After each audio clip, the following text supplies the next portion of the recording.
You're right. So I have looked at your channel again. Like I said, I've been following you for a while since I've been started this hobby. So for at least 4 years, I'd say off and on. And I noticed you definitely like to me, I call them like experiments. Obviously you do like all juice, meads, which I thought was interesting. I've seen you use different fruit combinations.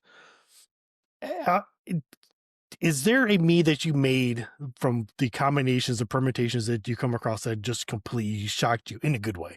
I have a series called Can It Be a Mead? And I did like 13 or 14 episodes. And I have a spinoff I'll tell you about in a second of it. This one was me taking two wheels that had various ingredients on them. One was like fruit, one was spices. And spinning those wheels and letting that be the thing that creates the recipe.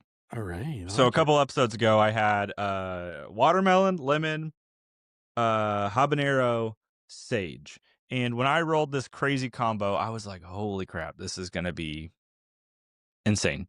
And it did. I mean, it was quite the insane thing. However, it did turn out really good. So that was a surprising one. Um, a while back, I had a combo. I had two meads that I just Mhm. wasn't happy with. I had a coffee blossom honey bochet, which was it was really interesting in its own right, but it just was missing something. And I had messed around with it and I couldn't quite fix it how I wanted. And then I had a raspberry mead and it was fine as well, but they weren't spectacular. I decided to blend the two of those and then I threw in some cacao nibs to add some chocolate. Okay. And that's no surprise. Like a chocolate berry or a chocolate fruit is not Mhm. a wild combo. So that ended up tasting pretty good. And then I threw went to Walmart and in that the spice section they had the like dried peppers. There's like an ancho chili dried pepper. Cut it open, I threw that in. So this like dark chocolate raspberry and pepper mead ended up tasting fantastic. So much so that I've recreated it multiple times now because it's really good.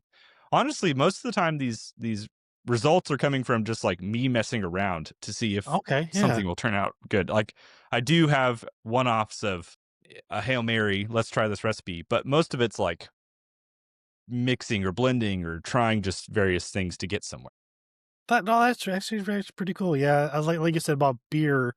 I guess the only way you could experiment like that is like you could probably make like a 5 gallon batch, split that down to 1 gallon batches, and then add different adjuncts to that if you want to try Mhm. something different or unique.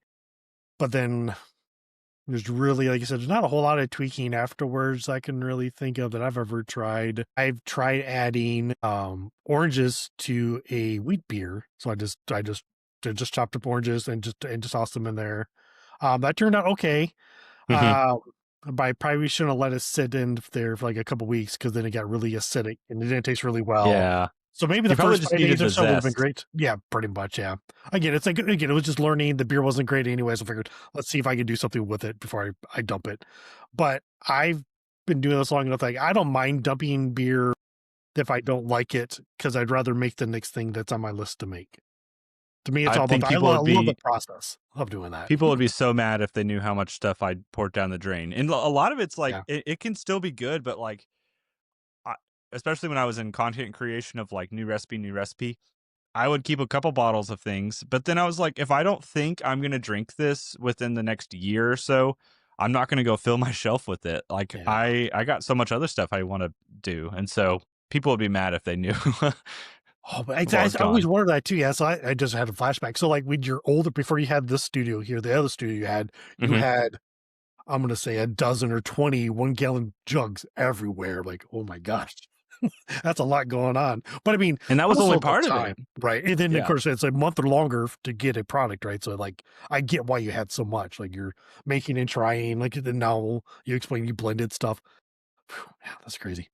Yeah, I Yeah, forgot about that. it's but I mean it's just how it goes. And with beer now, same thing. I like when I make something, if it's not turning out great and I know I'm not going to be able to get rid of it anytime soon, I'd rather not keep a keg filled full and then have to move things around. Like I'm just going to say, all right, I've got a Martzen I brewed Okay. and it just didn't attenuate out. And I've it's been okay. Like I've been all right with it, but I think I just finally hit my point where I'm like I'm just not killing this keg fast enough. And so I'm going to go and probably dump that one out so I've got another thing in the pipeline ready to go in. So just Yeah. all keeping shelves full. Exactly.